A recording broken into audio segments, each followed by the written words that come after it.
Okay, there are only some 40 more entries in the NGC catalog, so I thought I'd cover them this evening as well. After it is the 21st of October, the new moon passed earlier in the day. It's 8:14 p.m.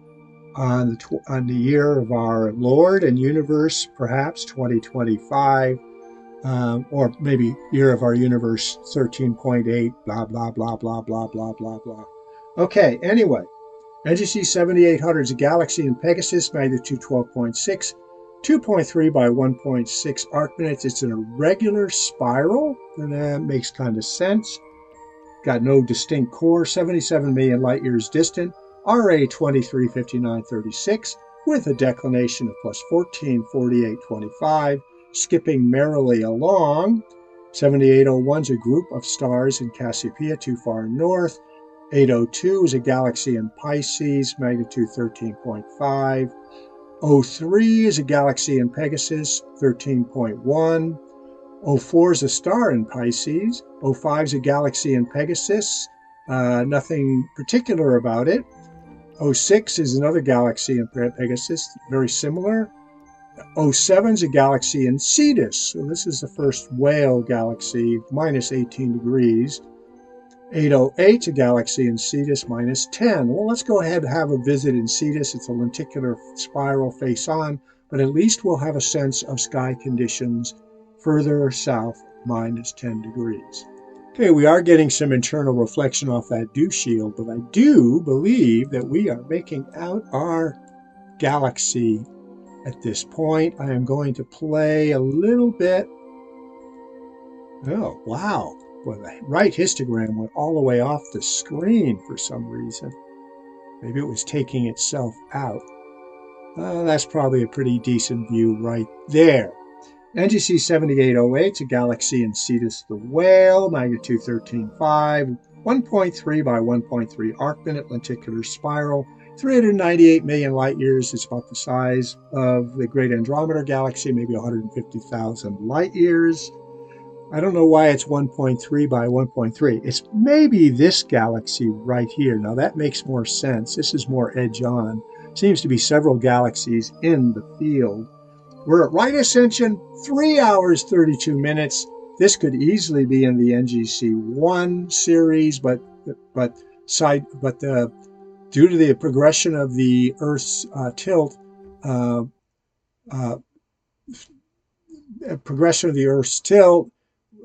things that were discovered in the 19th century have now progressed further to the, let's see if I can figure this out. Yeah, further to the east. So we're at minus 10 degrees, 44 minutes with a 13.5 magnitude galaxy in Cetus. Okay, what's very difficult to see here is an irregular galaxy in Pegasus. I believe it's right there. Just repositioned it. Magnitude 14.6, 0.5 by 0.4 arc minute, irregular, 857 million light years distance. Now, I must point out, I did some research. The most distant galaxy in the NGC catalog was about 1.3 billion. And I do believe I imaged one with the REV II that was about 1 to 1.1 billion light years distant. This one's 0.5 by 0.4 arc minutes, so it's probably about a little larger than our Milky Way, maybe 100,000 light years. It's at right ascension 2 minutes, 9 seconds, and it's got a declination of plus 2 degrees, 56 minutes, 25 seconds in Pisces, the fishes.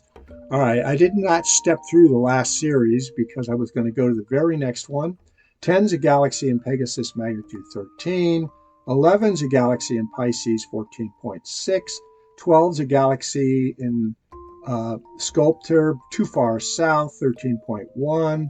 13 is a galaxy in Cetus, magnitude 15. It's kind of edgy on. Why don't we go there since it's going to be so close to where we are right now? All right, we're looking for NGC 7813, a galaxy in Cetus, magnitude 15. It's probably this one right here. Let's do a little zoomage on it. Yeah, that's probably it, but it's not going to be magnitude 15. It'll be more like it's a spiral with lowercase b, so magnitude 14.2. Look for it to be a bit edge on, 0.8 by 0.3 arc minutes, super edge on. 404 million light years distant means about 100,000 light years in diameter. I could play with the histogram just a wee bit, and that ended up brightening it up. That didn't make any sense at all. Here we go. We've darkened it up a little bit. Right ascension 04 minutes 9 seconds. Declination minus 11:59:03. Skipping along. 14's a galaxy in Pegasus. Nice and bright. 10.6 magnitude. How about that one? Raise your hand if you want to go see a 10.6 magnitude galaxy. I'm seeing a lot of hands out there. Well, if you did raise your hands, you're getting your payoff now. This is NGC7814, a galaxy in Pegasus. Very, very nice view. Nice extensions. The stars look sharp in the field of view. I could probably brighten it up a little bit. And I probably will, just in case we can get some more of those extensions. And we did. Magnitude 10.6, 4.7 by 2.4 arc minute oblately presented, spire with a lowercase ab, 47 million light years distant, maybe 40,000 light years in diameter. RA 3 minutes and 14 seconds with a declination of plus 16 degrees, 8 minutes 43 seconds. Let's let this baby sit here for a little bit. 15's a star in Pegasus. 16's a galaxy in Pegasus, 12.8. 17's a galaxy in Pegasus, 11.8. I'm going to go ahead and navigate to it after I turn this off so you can continue to see it, because we've only got 40 studies in this series to go to. So I'm going to now go to 7817, but the image should remain on the screen. We won't get any more stacks because I stopped the stacks. 7817 wasn't too far away. I am going to give you some, let me go ahead and get the data called up as you continue your perusal. All right, pausing out.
Okay, true to form, it should be somewhere up here, and I am seeing a bit of an edge-on galaxy right there. To verify that, let's look at the values.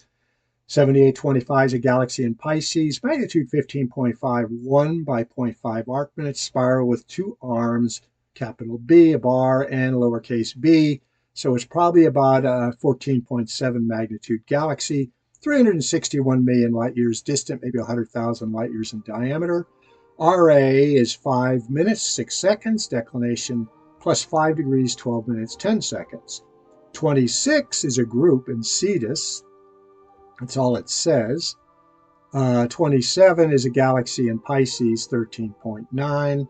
28 is a galaxy in Cetus, 13.9 with a ring, but I'm not going to go that far south. 29 is a galaxy in Cetus, another one with a ring. Minus 13 degrees. 30 is a star in Pisces. 31 is a galaxy in Andromeda. Ooh, nice aspect ratio, 5:1, although it's rather small. Okay, here we should have NGC7831. Very sharp that John presented. We can push the magnification up 150x, and everything is still looking really nice. Magnitude 12.8, 1.5 by 0.3 arc minute, spiral with a lowercase b, so a defined core. 230 million light years distant, puts it at about 90,000 light years in diameter, about the size of the Milky Way. 7 minutes and 19 seconds in RA, and 32 degrees, 36 minutes, 34 seconds in declination. All these studies here are probably about an hour from culminating, so they could improve in views, but we're actually getting pretty good views overhead in the Mars sky's middle third. I can see the Milky Way vaguely, but not the Cygnus Rift. So we're not getting the best of skies, but we are getting some pretty decent views. Let me push on. 32 is a galaxy in Pisces 13.3, 33 is a star in Pegasus, 34 is a galaxy in Pisces 14.3, 35 is a galaxy in Pisces 15.5, 36 a galaxy in Andromeda. It's an irregular at 13.7. We're getting very close to the end of the 78 to 7840 series. Why don't we have a look at this one? Okay, here we have NGC 7836. We're positioning on the screen. Everything is consistently turned up to the east tonight, which means I might want to play with that azimuth a little bit. Galaxy in Andromeda, magnitude 13.7, 0.9 by 0.5 arc minutes. It's an irregular 222 million light years distant. That's why we're calling it up. Let's push the magnification on this. There's something there too, but I suspect this is our galaxy, even though the aspect ratio is off. It's got a very bright core. I don't know about that. Maybe it's this one up here. That one's pretty faint though. We're at 8 minutes 1 second and a declination of plus 33 degrees, 4 minutes 14 seconds. I'm going to back it off a little bit for a nicer view. That's pretty good, 150x. We'll go see Steve Gottlieb if you want to track down which of these faint fuzzies is actually NGC 7836. Stepping through, we haven't got much left. 37 is a galaxy in Pisces, magnitude 16. 38 is a galaxy in Pisces, 15.5. 39 is a star in Pegasus. 7840 is a 16th magnitude star in Pisces, galaxy in Pisces. It should be the last one in the series. We will go there just to cap it off. We are now at the final entry, and I will push the next button one more time just to make sure. This should be the final entry in the NGC catalog.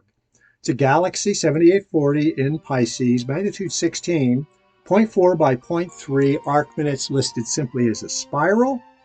Once again, we can check that by looking for the BV delta by going on theskylive.com if it's entered. We're at right ascension 7 minutes 8 seconds with a declination of plus 8 degrees 22 minutes 57 seconds. And doing some zoomage and looking at the normal area of the screen, we see a brightish galaxy there. There's a very faint little fuzzy there. If this is probably a spiral, it's probably about a 15th magnitude galaxy. There are several others there.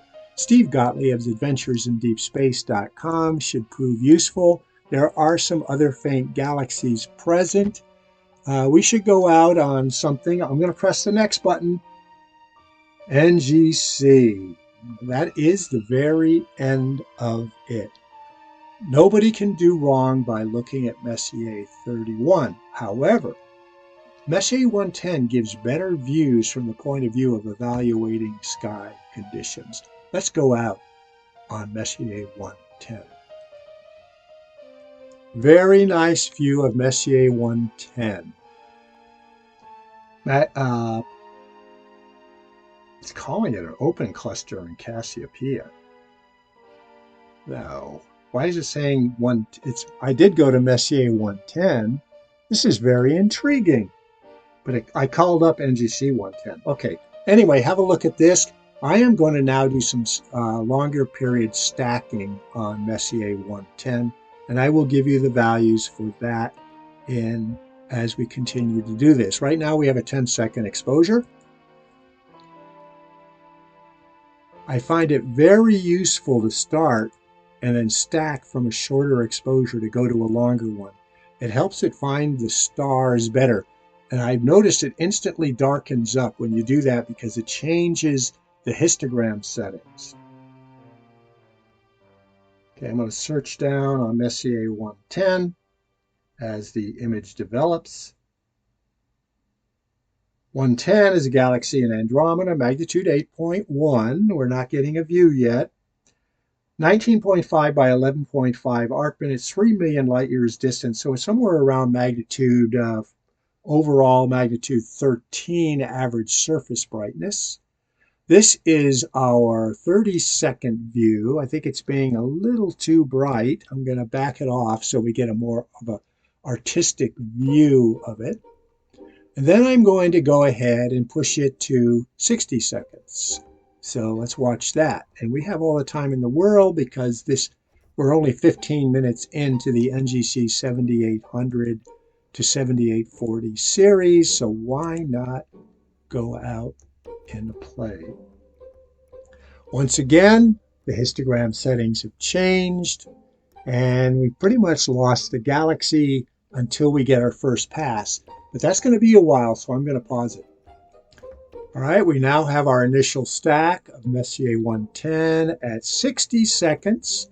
I can improve the aesthetics slightly by using the right slider bar and pushing it off to the right, darkening up the scene a little bit.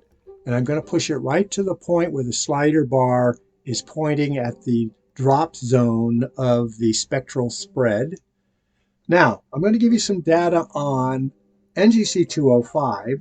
It's a galaxy in Andromeda, magnitude 8.1, 19.5 by 11.5 arc minutes. It's considered a spiral class A, so it has multiple spiral arms and a lenticular. Wow, that's pretty mature. 2.5 million light years, not 3 million light years distant, as in the Messier 110 description. Oh boy, we just got another stack. I'm going to darken this baby up a little bit now. We're beginning to see dark lanes in NGC 205 Messier 110. There's supposed to be a globular cluster in it too. You have to it looks like if there is one, it's going to be right there to the, let's see, we're facing the east, so that would be to the south, almost due south of the core. All right, we're at 40 minutes, 22 seconds with a declination of 41 degrees, 41 minutes, 7 seconds. We're not getting any aperture block, which is why I like to see things before they culminate, because we can get further north than we would if they were culminating, although we sacrifice a little image view. Why don't we pause out and see if we can do something at 120 seconds? Wow, here's our 2-minute exposure time on Messier 110 NGC 205. We can play with the histogram a little bit by darkening up the background, pushing it over to where it touches. Wow, really getting a sense of the spiralicity of a satellite galaxy. Well-formed satellite galaxy. I'm not sure how far away it is from the core of Messier 31, but it can't be that far, no more than 50,000 light years. It's something to look up. Oh, by the way, I did some research on satellite galaxies. Our own has about 30 plus satellites, and I think Andromeda Galaxy has about 20 satellite galaxies. It's likely that our galaxy will be absorbed by the Andromeda Galaxy in the next 3 to 4 billion years, which is something that maybe go against people's egos. But if we get to join a larger galaxy and share the wealth, I think that would be fine, especially if it's an enlightened galaxy that has wise leadership in terms of its overall governance, whether that governance exists materially in bodies or whether it simply exists in spirit. As long as we can start moving away from all the conflict we seem to have on this planet Earth in our own galaxy. You know, the stack is so good, we're going to push it. Now, every time I push this, we're up to 19 minutes. Every time we double the exposure time, we gain about 0.8 arc minutes in reach, and we take half again the aperture as though it were on an eyepiece. Now, I have to have a lot of patience to go with further reach in this galaxy. What I'm going to do is I'm going to allow it to do it. Oh, I think we just had a second pass about that, a second stack. I don't know that I really need to push it after we just got this last stack. That is going to be quite a spectacular view. It looks like the stars may be distending slightly. So, you know what? We'll have to play with that at a later date. We're going to call NGC205 Messier 110 a galaxy in Andromeda, magnitude 8.1, 19.5 by 11.5 arc minutes, spiral with a capital A, multiple spiral arms, lenticular class 2.5 million light years distant, right ascension 40 minutes 22 seconds, declination 41:41:07 as our Carpe Noctem view in the 7800 to 7840 series. Carpe Noctem.